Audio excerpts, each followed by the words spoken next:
बैठिए जी, बैठिए। आइए। Thank you. इससे पहले कि ऑडियंस आपसे कुछ क्वेश्चंस पूछे, मेरे माइंड में एक क्वेश्चन आ रहा है। आईएएस में कितने लोग हैं जो हर साल उसके लिए अपीयर करते हैं? 5 से 6 लाख के आसपास। और सीट्स कितनी है? 1000 अप्रोक्सीमेटली। तो जिनका हो जाता है उनके बारे में तो सब बात करते हैं, जिनका नहीं होता है, जिन्होंने पूरी जान लगाई और जिनका नहीं हुआ, उनका क्या होता है? उनके रिश्तेदार उनकी चिंता करते हैं।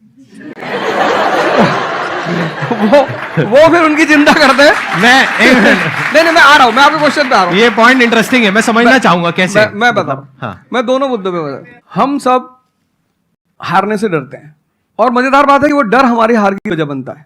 98% केसेस में हारने से क्यों डरते हैं? क्योंकि हम जानते हैं अगर हम हारेंगे तो जो पीछे 3 लोग बैठे हैं ना, रिश्तेदार, रिलेटिव्स और फ्रेंड, वो जीने नहीं देंगे। आप जब भी आईएएस की तैयारी करें, पहला अटेम्प्ट आपका सीरियस अटेम्प्ट होना चाहिए।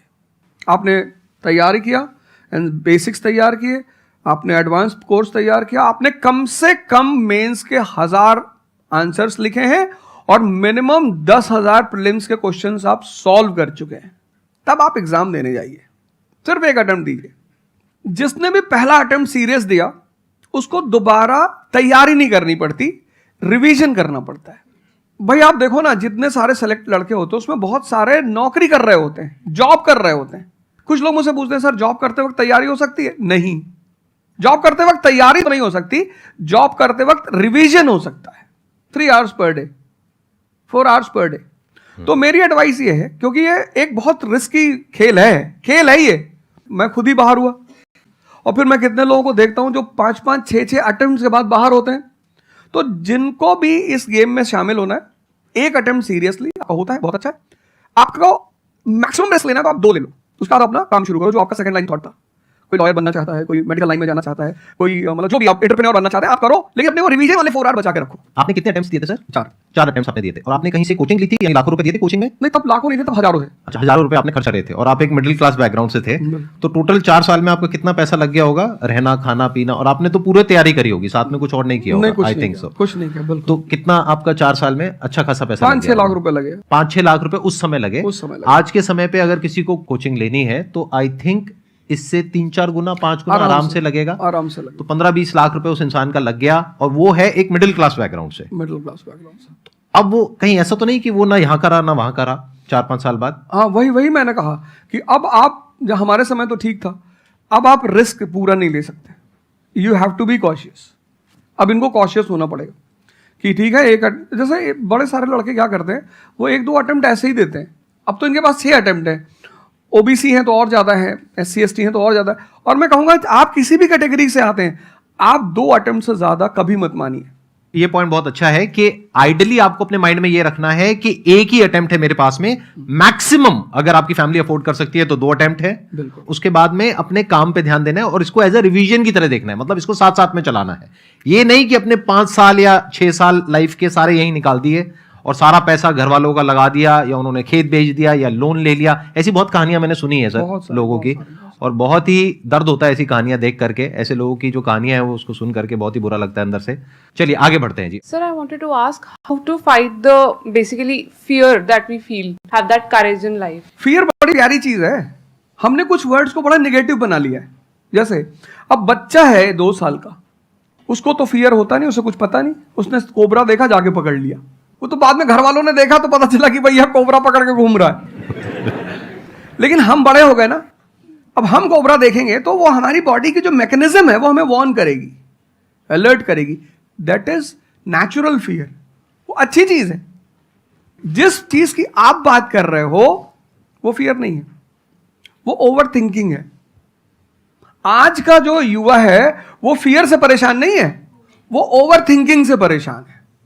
अब ये ओवर थिंकिंग क्यों है, उस फैक्टर पे आते हैं। ओवर थिंकिंग की वजह क्या है? ओवर थिंकिंग की वजह यह है कि आज का समाज इतना एक्सपैंड कर चुका है। You are outside your house, तुमको तुम्हारी दोस्त मिल गई कि मैं कल लंदन से आई, क्या लाइफ है लंदन में यार, और मैं तो ये कर रही वो कर रही। आपको लगा हम ही पागल है यार, आईएएस की तैयारी कर रहे। फिर शाम को किसी फ्रेंड का फोन आ गया कि मैं तो अब ऑस्ट्रेलिया जा रही हूं, मैं तो वहीं सेटल हो जाऊंगी। 90s में हमारे पास इतने स्कोप नहीं थे। हमारी जो लाइफ थी वहां ओवर थिंकिंग इसलिए नहीं थी, आपने भी सर देखा होगा, क्योंकि हमारे पास इतने स्कोप नहीं थे। आज तुम्हारी जनरेशन में यू हैव मल्टीपल फील्ड्स, मतलब इतने सारे फील्ड्स ओपन है। तो जब तुम घूम के चारों तरफ देखते हो और तुम देखते हो कि तुम्हारे ही साथ के लोग बड़ी सारी फील्ड में एक्सेल कर रहे हैं, काम कर रहे हैं, अर्न कर रहे हैं, तो तुम्हारा दिमाग भागना शुरू करता है। फिर क्या होता है, हमारे पेरेंट्स हमसे ज्यादा ओवर थिंकिंग करते हैं, क्योंकि बड़े हमको लेकर कॉशियस होते हैं। हाँ। एक हमने ओवर थिंकिंग की, हम अपना संभाल लें किसी तरह। हम घर के अंदर गए, मम्मी रो रही है कि वो निशा मिली थी, 20 लाख का पैकेज है उसका। दूसरा प्रेशर तुम्हारे ऊपर आ गया। ये जो प्रेशर हम मल्टीपल फेस करते हैं, तो एक तुम्हारा प्रेशर, एक माँ बाप का प्रेशर। पता लगा बुआ जी ने रात में फोन कर दिया, क्या कर रही हो जी? तुम सारे लोग प्रेशर से लड़ रहे हो इस वक्त, मल्टीपल फ्रंट पे। ये कोई फियर उयर नहीं है। ये प्रेशर दूर कैसे होगा, इस पे थोड़ी सी बात कर ले। जहां इंटरनल ताकत है वहां कॉन्फिडेंस है। आज का युवा क्या कर रहा है? बादाम का तेल लगा रहा है, बादाम की क्रीम लगा रहा है, बादाम का साबुन लगा रहा है, खा रहा गुटखा।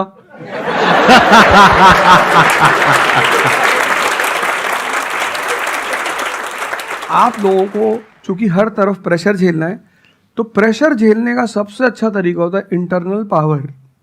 तभी तो मैं जहां भी जाता हूं एक चीज रिपीट करता हूं, योगा करो, ध्यान करो। ध्यान करोगे मन ताकतवर हो जाएगा। सर, आपने जैसे कि अभी बोला कि मेंटल स्टेट के लिए एक्सरसाइज करो, योगा करो। तो पहले तो मैं फिजियोथेरेपिस्ट हूँ, ठीक है। मैं सुबह से मतलब योगा एक्सरसाइज से भी पूरा मन लगता है, ठीक है। उसके बाद भी end of the day depress हो जाती हूँ। तो उसको डिप्रेशन कैसे कम करी जाए? हम किसके साथ रहते हैं वो बहुत इंपॉर्टेंट है। मेरे एक दोस्त करती हो, काम करती हो, जब तुम वापस घर में आती हो, अपने समाज में जाती हो, तो सब तुम्हारे मेंटल स्टेटस का थोड़ी है, वो तुम्हारी सारी ऊर्जा को खींच लेते हैं। इसीलिए तो माँ बाप हमारी संगत पे बड़ा ध्यान देते हैं। तुम्हें लगता होगा कि माँ बाप कितने बदमाश हैं, माँ बाप भगवान हैं। उनका एक्सपीरियंस तुम अपने दोस्तों को लेके जाया करो उनके सामने। कोई अल्ट्रासाउंड क्या करेगा जितना माँ बाप करते हैं? कोई स्कैनर क्या करेगा? सही बात है, देख के कोई 2 फोटो मिनट कैमरा में क्या फोटो खींचेगी, देख के बता देते हैं। बहुत बहुत दुष्ट है ये। इसकी आंख के नीचे देखो, यहाँ निशान है, बहुत दुष्ट है ये। और वो लॉजिक भी बड़ी अच्छी सी देते हैं, कोई कुछ भी देते हैं लेकिन बड़ा अच्छा सा लॉजिक देते हैं। तो ये हमारे साथ होता है। इसलिए हमें पहले गुरुकुल भेजा जाता था, और आज की हमारी सोसाइटी इसको सिर्फ नेगेटिव दिखाई पड़ रहा है। मैं अभी अब घर गया था, हमसे लोग कह रहे भैया 24 का चुनाव लड़ोगे? मैंने कहा यार पॉलिटिकल पार्टियां कह रही कि तुम सीधे प्रधानमंत्री बन जाओ। अननेसेसरी परेशान किए हुए, अननेसेसरी दूसरों से मत। और ये एक जहां का नहीं है, ये यूनिवर्सल हो चुका है। तुमने कह दिया कि मैं आईएएस की तैयारी कर रही हूं, अरे नहीं होता किसी का। तिवारी जी की लड़की दी थी, 2 साल बाद पागल हो गई।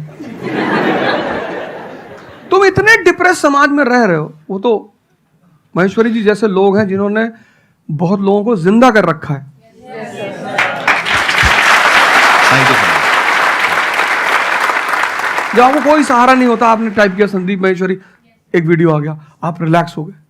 जब आप इन्हें सुनते हो तो आपका टेम्परेचर हाई होता है। तो एक ही आदमी को आप सुनते हो ना जिससे टेम्परेचर हाई हुआ, हमको सुन लिया कुछ ज्यादा ही हाई हो गया। लेकिन 2 लोगों को छोड़ दो, 3 लोगों को छोड़ दो, 4 लोगों को, ऐसे 10-12 लोग हिंदुस्तान में है, पॉपुलेशन 1 बिलियन 50 करोड़। तो तुम 10 लोगों को सुनो और बाकी जो तुम्हारे साथ 500 जुड़े हैं वो तुम्हें तो नीचे ही ले जा रहे हैं। इससे बचो, अपनी सर्कल को थोड़ा सा रिजर्व करो। तुम किससे बात करते हो, कौन सा लिटरेचर पढ़ते हो, लिटरेचर पर ध्यान दो। जैसे मैं रश्मिरथ पढ़ता रहता हूं, खाली हुआ प्रसादों के कनकाब शिखर होते कबूतरों के ही घर। ये जो बड़े बड़े मकान है, कभी किसी बाज को यहां रहते हुए देखा? कबूतर रहते हैं। क्या लाइन है, प्रसादों के कनकाब शिखर, कितने मतलब महलों के जो बड़े बड़े शिखर, उसमें सिर्फ कबूतर रहते हैं। प्रसादों के कनकाब शिखर होते कबूतरों के ही घर, महलों में गरुड़ न रहता है, कंचन पर कभी न सोता। कंचन मतलब सोना। लग्जरी नहीं चाहिए। तुम लोग इतनी लग्जरी चाहते हो, लग्जरी आदमी को मेंटली कमजोर बनाती है। मैं आश्रम में था, मैंने ज्यादा खाना खा लिया। मेरा एक नियम है, नो एक्सरसाइज नो फूड। मतलब अगर मैं एक्सरसाइज नहीं करूंगा तो मैं खाना नहीं खाऊंगा। वहाँ एक बाबा जी वो प्रेम में उन्होंने घी पे घी डालते चले, मैंने कहा खा लो। फिर वो हुआ कि भाई यहाँ घूमेंगे, चारों तरफ जंगल है, डरा दिया इन लोगों ने। एक बार एक भालू एक आदमी की टांग काट के ले गया। अरे मैंने कहा आज कोई भालू वालू नहीं आएगा, मैं जाऊंगा। फिर मैंने 4-5 लोगों को तैयार किया अपने साथ, उनको थोड़ा मोटिवेट किया कि जंगल में घूमने से ऑक्सीजन लेवल बढ़ता है। वो लोग भी तैयार हो गए कि चलो। तो हमारे साथ एक साहब अमेरिका से आए हुए थे, वो भी वॉक करने निकले, बोले हम भी चलेंगे। मैंने कहा भाई साहब क्यों जा रहे हो? कहते हम भी चलेंगे। मैं उनका नाम नहीं लूंगा। 1 किलोमीटर के बाद उन्होंने मुझसे कहा मेरे बैग में यहाँ बहुत पेन हो रहा है। 1 किलोमीटर। तुम लोगों ने पता है अपने आप को कष्ट देना छोड़ दिया है। You are dying for luxury, you have become weak physically and mentally. थोड़ा थोड़ा सा कष्ट दो अपने आप को, थोड़ा टेम्परेचर हाई रखो, थोड़ा बड़े टेम्परेचर वालों के साथ रहो। हमने अपने आप को कष्ट, हम कौन सी नॉवेल पढ़ रहे हैं? Half girlfriend. अच्छी है, अच्छी है, अच्छी, मैं ये नहीं कह रहा हूं, मैं कुछ बोल देता हूं। अच्छी है मतलब आपने पढ़ी है।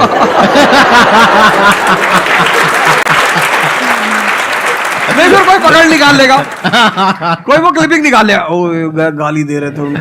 नहीं आपने बहुत सारी गलतियां कर दी, आपकी जनरेशन ने अपने को कष्ट देना छोड़ दिया। हाँ। आप पढ़िए बड़े बड़े लोग, अंबेडकर को पढ़ो, उनका जीवन संघर्षों का, प्रभु राम का जीवन पढ़ो, ये सब संघर्ष, ये सब लोग हैं जिन्होंने जीवन में लड़ाइयां लड़ी हैं। आपने उनको साइडलाइन कर दिया।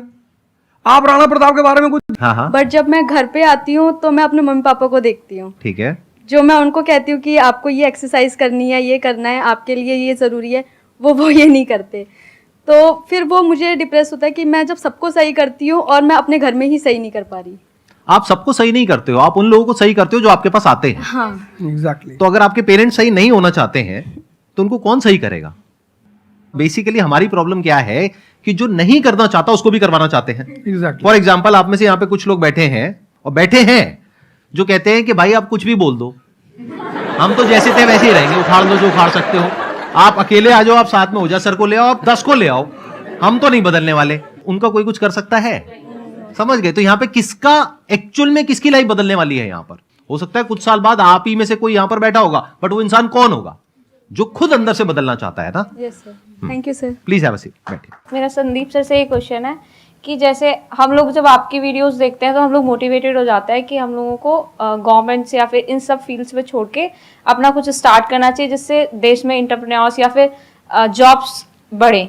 फिर हम लोग देखते हैं आप लोगों को कि भाई यूपीएससी में एक ऐसी पावर होती है जो हम करना चाहते हैं वहाँ पे हमको डायरेक्ट पावर मिलती है। जैसे कि मैं अगर एजुकेशन के फील्ड में कुछ अच्छा करना चाहती हूँ तो मेरे पास डायरेक्ट पावर होती है कि हम लोग वहाँ से कर सकते हैं। तो मैं ऐसा, मेरे पास ये क्वेश्चन फिर मतलब दोनों में कॉन्ट्राडिक्शन चलता रहता है। ना कॉन्ट्रडिक्शन नहीं चल रहा है ये, इसे कॉन्ट्रडिक्शन नहीं कहते, इसे कंफ्यूजन कहते हैं। मतलब एक गोल होता है ना, या फिर एक मतलब हमारे पास एक टारगेट होता है कि हम ये काम करने के लिए यूपीएससी में जा रहे हैं। नहीं, सरकार जो कहेगी वो करना है। हाँ, I was about to say that. आपका क्या गोल है? आप क्यों कर, और आप आपका नेता क्या थोड़ी है, target है? आपकी पार्टी का मैनिफेस्टो थोड़ी है, घोषणा पत्र। आप एक राजपत्रित अधिकारी हैं, गैजेटेड ऑफिसर। आपका जो मिनिस्टर होगा फोन मिलेगा, मैडम जी हाँ ये कस्तूरबा गांधी प्लान में अभी तक कितना काम हुआ? जी sir, I give the review in the evening sir. Okay, thank you, ठीक है मैडम, बाय, खत्म। सो आपका कहने का मतलब है कि जो सिविल सर्वेंट बनते हैं या आईएएस ऑफिसर बनते हैं उनके पास कोई पावर नहीं होती? पावर होती है जब तक जनता अपनी पावर नहीं समझती। आज की डेट में इस देश में पावरफुल कौन है? जनता। We the people of India solemnly resolve. Yes sir. ये जनता बेचारी पावर जानती है तो डीएम का ऑफिस में चले जाते, हुजूर इसको बेचारे को पता है, नेता देखा, मेंबर ऑफ पार्लियामेंट देखा, क्या पैर छू लिए, तेरे फूफा है? नहीं भैया नहीं भैया सांसद जी हैं। सांसद जी हैं तो क्यों पैर छू रहा है? तो पावर इस असलियत में इस देश की जनता के पास है। चूंकि वो जानती नहीं है इसलिए तुमको इनके पास इनको काम करने का अधिकार है। ये है the right to work, the right to implement. लेकिन चूंकि जनता अपने अधिकार को नहीं जानती तो तुम्हें दूर से दिखाई पड़ता है कि अरे आप बेटा कंफ्यूजन से बाहर आओ, ठीक है? और ग्लैमर मत देखो। आप बेसिकली पावर नहीं देख रहे हो, आप ग्लैमर देख रहे हो। आपको जो करना है उसको डिसाइड कर लो आप, और उस रास्ते पे आगे बढ़ो कि आप कल किसी भी फील्ड के मुकेश अंबानी बन जाओ, अडानी बन जाओ, वॉरेन बफेट बन जाओ, बिल गेट्स बन जाओ। इस रास्ते पे जाओ। Thank you sir. मैं यहाँ पे थोड़ा सा ऐड करता हूँ कि जो आपने बोला ना कि ये कॉन्ट्रडिक्शन है, सबसे पहले तो जो सर ने बोला कि ये कोई कॉन्ट्रडिक्शन नहीं है, ये कंफ्यूजन है, बिल्कुल सही बात है। अब कंफ्यूजन क्या है, उसकी जड़ क्या है? आप क्या कर रहे हो, आप बस हम लोगों की बातें सुन रहे हो। यहां से मैंने कुछ बोला, इन्होंने कुछ बोला, दोनों अलग अलग स्टैंड पॉइंट है। मतलब इस दुनिया में आर्ट्स भी है, साइंस भी है, कॉमर्स भी है। अब आप कहोगे अब इन तीनों में कॉन्ट्रडिक्शन है। अरे कॉन्ट्रडिक्शन नहीं है, अलग अलग लोगों के लिए अलग अलग स्ट्रीम्स है। डिपेंड्स अपॉन कि आपकी प्रेफरेंस क्या है, आपकी प्रायोरिटीज क्या है। तो आपको तीन चीजें देखनी पड़ेंगी, एक अपना पास्ट, अपना प्रेजेंट और अपना फ्यूचर। कि पास्ट में आपने कैसा परफॉर्म किया है। अगर आप पढ़ाई में बहुत अच्छे रहे हो तो आपको क्लियर नजर आएगा कि अच्छा मुझे पढ़ाई से रिलेटेड कुछ करना है, तो वहां से रास्ता क्लियर हो जाता है। बट अगर आपके दिमाग में 24 घंटे बिजनेस आइडियाज घूमते रहते हैं, जहां भी जाते हो वहां पे गोलगप्पे खा रहे होते हो, आपके दिमाग में चल रहा होता है अबे इतने पैसे ले लिए, उसमें से इतने का गोलगप्पा, इतने का पानी है, पानी तो इतना फ्री होता है, मेरे से लिया 20 रुपए, ये तो 5 रुपए का काम है, तो 15 रुपए इसके पास में गए, कितने लोगों ने एक दिन में खा लिए, इतने पैसे कमा लिए, व्हाटएवर। अगर इस तरह का आपका माइंडसेट है तो वहां पे एंटरप्रेन्योरशिप, स्टार्टअप, इन सब चीजों का बेनिफिट है। तो हर रास्ता हर एक के लिए नहीं होता है। तो ये आपको कैसे समझ आएगा? अपने पास्ट को देख करके। दूसरा, अपने प्रेजेंट को देखो कि आपके पास में क्या रिसोर्सेज हैं। सोचने से क्या होता है, आपको ये भी तो देखना पड़ेगा आपके पास में क्या रिसोर्सेज हैं। उसके बेस पर आप सोच सकते हो ना। कल को आप कहो कि मैं एक टेलीकॉम कंपनी लॉन्च करूंगी जो कि जियो को कंपटीशन देगी, ठीक है, सोच लो। कुछ नहीं होगा। क्या है पीछे, बैकग्राउंड क्या है, आपके पास में क्या रिसोर्सेज है, how are you going to compete. तो आप फालतू में कुछ भी सोच रहे हो ना। तो यहां पे कॉन्ट्रडिक्शन क्या है, कंफ्यूजन क्या है? कुछ भी नहीं। तो जब आपके रिसोर्सेज ही आपको अलाउ नहीं कर रहे वो करने के लिए, तो सोच क्यों रहे हो? तीसरा, फ्यूचर में आप अपने लिए कैसी लाइफ चाहते हो। जैसे सर ने कहा कि पावर नहीं मिलती है वहां पे सर्व करना होता है। इस गलतफहमी से बाहर आ जाओगे, वहां पे पावर मिल जाएगी। पावर तो पूरी की पूरी एक हिरार्की है, जिस हिरार्की में टॉप पर पब्लिक बैठी है एक्चुअल में, वो हमें पता ही नहीं है। हमारे हाथ में पावर है, किसको वोट करना है, किसको पावर में लेकर के आना है। फिर उनकी पावर के अकॉर्डिंग आगे पावर का डिस्ट्रीब्यूशन होता है, पॉलिसीज का डिस्ट्रीब्यूशन होता है, फिर उसको इंप्लीमेंट करना होता है। तो आपको देखना है कि आपको एग्जैक्टली लाइफ में चाहिए क्या है। कि अगर आपका माइंड है बहुत ज्यादा क्रिएटिव, कि आपको हमेशा दिमाग में आइडियाज घूमते रहते हैं कि कुछ अजीब करना है, कुछ अलग करना है, ये करना है, वो करना है, तो फिर वो रास्ता आपके लिए नहीं है। क्योंकि वहां पे आपके पास में पावर नहीं है, रिस्पॉन्सिबिलिटी है। But once you go in the entrepreneurship space, वहां पे रिस्पॉन्सिबिलिटी नहीं है, वहां पे पावर है, क्रिएटिव, पावर टू क्रिएट। अब आपको देखना है कि एट द एज ऑफ 42, 48 आप किसके जैसा बनना चाहते हो। अगर एक टीचर बनना चाहते हो तो ये रास्ता है। उसके अलावा जिन्होंने यूपीएससी को क्रैक किया है उन लोगों को आप लाइफस्टाइल देख सकते हो। वैसे बनना चाहते हो, बहुत बढ़िया। मेरे जैसा बनना चाहते हो, बहुत बढ़िया। किसी और के जैसा बनना चाहते हो, बहुत बढ़िया। बट किस बेस पर? अपनी पर्सनालिटी को देखो ना, क्या लाइन हो रहा है। सर एक्चुअली आपका सेशन देख के मैं पब्लिक स्पीकिंग सीख रहा हूँ। तो कॉन्फिडेंस बढ़ाने के लिए जो आसपास के स्कूल है ना, स्कूल क्लासेस जो है उनके पास मैं जाता हूँ बच्चों को थोड़ा सा ये करने के लिए। तो मैं जाके वहाँ पे रश्मि रथी सुनाता हूँ, मेरे को आती है थोड़ी थोड़ी, तो मैं वो सुनाता हूँ। छत्रपति शिवाजी महाराज के बारे में सुनाता हूँ। तो उन बच्चों का मैंने थोड़ा नोटिस किया, तो वो क्या कह रहे थे मुझे कि सर जो टीचर है अभी जो सिखा रहे वो बस सब्जेक्ट के बारे में बताते हैं और बोरिंग तरीके से सिखाते हैं, ना कोई एक्स्ट्रा कुछ एक्टिविटी नहीं करवाते, कुछ नहीं करवाते। और जब ऐसा कोई एडिशनल गेस्ट आता है जो कुछ एडिशनल सिखाता है, तो उनका माइंडसेट थोड़ा चेंज होता है कि सामने वाले टीचर से भी वो वही एक्सपेक्ट करते हैं। तो मुझे कभी कभी लगने लगा है कि मैं जाके गलत कर रहा हूँ, या वो टीचर का, वो स्टूडेंट का देखने का नज़रिया बदल रहा है, तो वो वहीं से वो एक्सपेक्ट कर रहा है और उनका मन वहीं पे नहीं लग रहा है वो सब्जेक्ट में। तो अभी मैं क्या काम करने के दो तरीके हैं। एक, आपको काम करना ही है, कोई ऑप्शन नहीं है। एक है आप किसी भी कीमत पे काम करना चाहते हो। जैसे मैं किसी भी कीमत पर पढ़ाना चाहता ही हूं। इसने मुझे इज्जत दिया, सम्मान दिया, प्रेम दिया। मैं एक शादी में गया था 2 दिन पहले, लोग दूल्हे उल्हे को छोड़ के मेरे पास आ गए।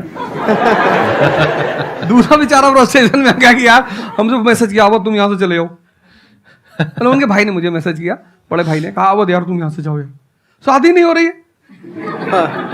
मतलब वो द्वार चार वगैरह सारा प्रोग्राम था, वो सब बाहर हो जाओ सर, हो जाओ सर।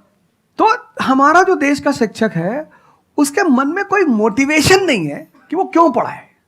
जैसे हमारे घर मामा आए, हमारे उनके आने पे हम बड़े खुश होते थे कि मामा आए। क्यों? क्योंकि हमें पता था कि ये जब जाएंगे तो पैसा देके जाएंगे। इस देश के शिक्षक को, सरकार को कुछ ऐसा करना चाहिए कि उसके मन में एक मोटिवेशन हो कि 6 बजे का स्कूल है, वो सुबह 4 बजे पहुंच जाए। कुछ ना करे इस देश की सरकार, सिर्फ उनको वीआईपी का दर्जा दे दे। फिर आप देखना, पैसा तो कौन नहीं कमा रहा है, शिक्षक सम्मान चाहता है। तो मैं अपने टीचरों से पुराने मिलता हूं, तो जैसे कहीं मिल गए वो सड़क पे, मैं खड़ा हो गया, रोक दिया सब, हाँ सर, अब पैर चले, तुरंत ऐसे सीना उन्हें चौड़ा कर लेते हैं कि हमारा बच्चा है जी। शिक्षक एक दुनिया की ऐसी लॉबी है जिसको सम्मान चाहिए। आप लोग कहीं भी अपने पुराने टीचरों को मिला करो, ठीक है, हो सकता है उन्होंने आपको कभी मारा हो, डांटा हो, कुछ बोला हो, लेकिन अब आप उनको थोड़ा सम्मान दे दिया करो, उससे बड़ा उन्हें फील होगा। हमारे देश के शिक्षकों के पास इनर मोटिवेशन की कमी है। कुछ लोग हैं जो इंडिविजुअल मोटिवेटेड रहते हैं, वो करते हैं कई सारे टीचर, लेकिन वो इंडिविजुअल, कुछ लोग होते हैं ना जिनको अपने धर्म का एहसास होता है, उनके लिए वो ड्यूटी नहीं होती, वो धर्म है उनका। तो वो तो जैसे भाई आप जाके आप धर्म के रूप में कर रहे हैं, 2-4 टीचर और भी कर रहे हैं, 10 टीचर और भी कर रहे हैं, लेकिन सरकार को टीचरों को कुछ तो ऐसा करना चाहिए कि उन्हें फील हो कि नहीं यार, ये हमारा देश है, ये हमारे बच्चे हैं, हमें इनको बनाना है और ऊपर उठाना है। तो अगर सरकार कुछ ऐसा कर देगी ना, सेल्फ मोटिवेशन दे देगी, अरे फिर तुम देखना इस देश के टीचरों। सर, इसमें आपसे बात करते करते ना मेरे माइंड में एक सॉल्यूशन आ रहा है, क्योंकि एज एन एंटरप्रेन्योर मेरे माइंड में सिस्टम्स एंड प्रोसेसेस घूमते हैं। मतलब मेरे माइंड में ये घूमता है कि कैसे एक प्रॉब्लम है उसको सिस्टम में कन्वर्ट कर दिया जाए, जो कि वो काम अपने आप हो जाए। क्योंकि ऐसे बहुत ही कम टीचर्स होंगे जो अंदर से मोटिवेटेड होंगे। तो ये थ्योरेटिकली तो बड़ा अच्छा लग रहा है सुनने में, बट हजारों में कोई एक आध होगा। बिल्कुल बिल्कुल। तो अब मेरा स्टैंड पॉइंट क्या है कि क्या हो अगर जैसे हम ई कॉमर्स वेबसाइट्स पे जाते हैं, वहां पे प्रोडक्ट के रिव्यूज होते हैं। रिव्यू कौन देता है? जो कस्टमर है। तो टीचर का रिव्यू कौन दे सकता है? जो बाहर बैठा है उस कमरे से वो, या जो कमरे के अंदर बैठे हैं? तो अगर कुछ ऐसा सिस्टम हो जाए, एक ऐसा प्लेटफॉर्म बन जाए गवर्नमेंट का, जहां पे सारे टीचर्स लिस्टेड हो और based upon the number of reviews and the quality of reviews उनको रिवॉर्ड दिया जाए अच्छा, वो ऑटोमेटिकली। ये मतलब जो नंबर 1 पे आया उसकी सैलरी डबल, कि अगर उसकी 50,000 है तो 1 लाख। बहुत अच्छा सोल्यूशन। और जिसके इतने रिव्यूज आए, यानी जिसके 4 स्टार या उससे ऊपर आए, उनकी सैलरी सीधा डबल हो गई। तो फिर देखो क्या मजा आता है। फिर हिस्ट्री पढ़ाने का जो स्टाइल है ना, वो सारे टीचर्स आएंगे अवध ओझा सर के चैनल पर और आकर के सीखेंगे भाई क्या कहानी है ये, ऐसे कैसे पढ़ाएं कि बच्चे दीवाने हो जाए।